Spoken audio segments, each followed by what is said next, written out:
ایک بھائی اپنے بارے میں کہہ رہا ہے مجھ سے گناہ نہیں چھوٹتے تو کیا میں خودکشی کر کے مر جاؤں تاکہ مجھ سے دوبارہ گناہ نہ ہو؟ کیا یہ جائز ہے؟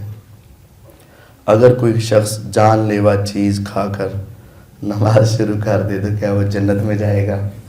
یعنی زہر کھا کے تو نماز شروع کر دا تو سجدے جا کے میں فوت ہو جاؤں؟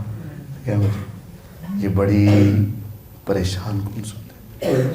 اتنی بات تو اچھی ہے کہ اس کے دل میں گناہ سے بچنے کا خیال موجود ہے، لیکن میرے پیارے بھائی گناہ نہ چھوٹنے کی وجہ تم خود ہو، یا تو وہ علیحدگی میں مجھے ملے تو میں اس کو سمجھا دوں گا۔ وجہ یہ ہوتی ہے کہ رزق حلال کا نہیں ہوتا جس وجہ سے گناہ نہیں چھوٹتے۔ وجہ یہ ہوتی ہے کہ نظر صاف نہیں ہوتی جس کی وجہ سے گناہ نہیں چھوٹتے۔ تیسری وجہ یہ ہوتی ہے کہ ایمان کمزور ہوتا ہے۔ رزق حلال کا ہو، نظر پاک کر لے، نظر پاک کر لے۔ اور ایمانی کیفیت میں نے وہ آپ کو پہلے بتایا تھا، ایمانی کیفیت کو بڑھانے کے لیے تنہائی میں بیٹھ کر اللہ تعالیٰ کی عظمت، اللہ تعالیٰ کا مقام اور جلال، اللہ تعالیٰ کی جنت اور نعمتیں اور اس کے جہنم اور عذابوں کو سامنے سوچو، بار بار سوچو، اور پھر قرآن کے آخری 2 سپاروں کی آیات کی تلاوت اوپر سے دیکھ کر کرو، انشاءاللہ ایمانی کیفیت بدل جائے گی اور بڑھ جائے گی۔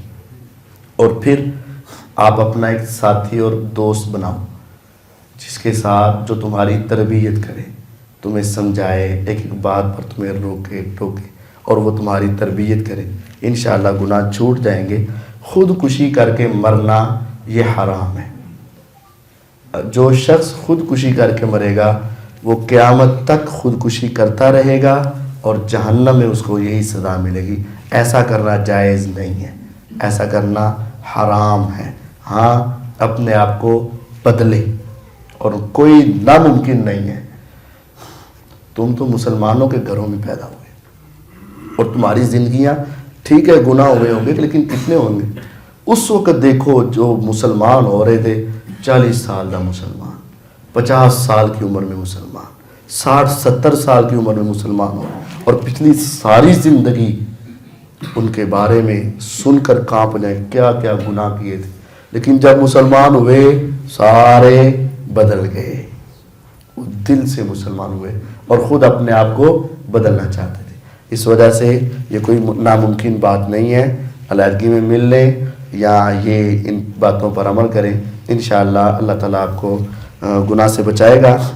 وہ دعا یا مقلب القلوب ثبت قلبی علی دینک یا مصرف القلوب صرف قلبی علی طاعتک، اور وہ دعا ربنا لا تزغ قلوبنا بعد اذ ہدیتنا وہب لنا من لدنک رحمہ انک انت الوہاب۔ یہ پڑھتے رہنا چاہیے کثرت کے ساتھ، اور اگر یہ خودکشی کا خیال آئے تو اعوذ باللہ من الشیطان الرجیم اور لا حول ولا قوۃ الا باللہ یہ کثرت سے پڑھنا چاہیے، کیونکہ شیطان عام گناہوں کا جھانسا دے کر اس سے بڑا گناہ کروانا چاہتا ہے۔ ذہن یہ ہے کہ دوبارہ گناہ نہ ہو، تو ایسا کر دے کہ جس کے بعد اور کرنے کی ضرورت ہی نہ رہے، سیدھے ہی جہنم میں جائے۔ تو وہ ایسا کروا رہا ہے جس کے بعد اور گناہ کرنے کی ضرورت ہی سیدھا ہی جہنم کے اندر جائے۔ تو شیطان ایسا کرتا ہے، ایسا نہیں ہونا چاہیے۔ اعوذ باللہ اور لا حول ولا قوۃ الا باللہ پڑھنا چاہیے۔ اللہ تعالی ہم سب کو سمجھنے اور اصلاح کرنے کی توفیق عطا فرمائے۔